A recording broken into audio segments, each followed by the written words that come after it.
Hello বন্ধুরা, welcome to my mini blog. তো এইখানটায় আমি আজকে শেয়ার করছি আপনাদের সঙ্গে একটা সুন্দর গাছ, যে গাছটা আমি আগে কখনো দেখিনি, আমার লাইফে ফার্স্ট টাইম আমার লাইফে। তো আপনাদের সাথেও শেয়ার করছি আমি এই গাছটা দেখুন, বিশাল একটা গাছ। সেই গাছটা পুরো বট গাছের মতন গাছ, আর তাকে আস্তে পিষ্টে যে ডালগুলো জড়িয়ে ধরে আছে তাতে অসংখ্য ফুল ফুটে আছে। এগুলো সব প্রতিদিন সকালবেলায় ফোটে, আর বিকেল হলে পরে এগুলো ঝরে যায়। তো এগুলো সবই কুড়ি হয়ে আছে। আমি বিকেলবেলায় গেছিলাম, তাই আমার ভাগ্যে কুড়িগুলো জুটেছে। এই ফুলটা আমি আগে কখনো দেখিনি, এত সুন্দর মিষ্টি গন্ধ এই ফুলটার যে আপনাদেরকে কি বলবো। এই ফুলটার নাম কি জানেন? চলুন আপনাদের দেখাই।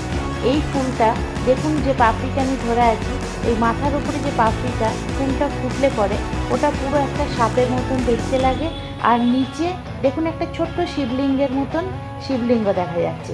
তো এই শিবলিঙ্গটার উপরেই মাথাতে এটা নাগের মতন থাকে, আর ফুলটা ফুটলে আরও সুন্দর লাগে। তো এই ফুলটার নাম হচ্ছে নাগেশ্বরী চাঁপা। তো নাগেশ্বরী চাঁপা আমি আগে কখনো দেখিনি, আমি ফার্স্ট টাইম এই গাছটা দেখলাম, এবং ফুলটা ভীষণ সুন্দর, গন্ধ আরও সুন্দর। তো এই কুড়িগুলি চলুন আমি আমার বাড়িতে নিয়ে যাব, গিয়ে দেখবো সকালবেলায় এগুলো ফোটে কিনা, গিয়ে জলে রেখে দেবো। এত সুন্দর গন্ধ, পাতাগুলো দেখতে হয় এরকম। তো এইরকম একটা গাছ যদি আমি আমার বাগানে লাগাতে পারতাম ভীষণ ভালো হতো, কিন্তু এই গাছ টবে হবে না। এটা এত বিশাল বড় গাছ যে এই গাছটা টবে করা সম্ভব নয়, আর এর নাকি ডাল লাগালে হয় না, আমি জানি না। তো এখানটায় দেখুন এত কুড়ি ধরে আছে।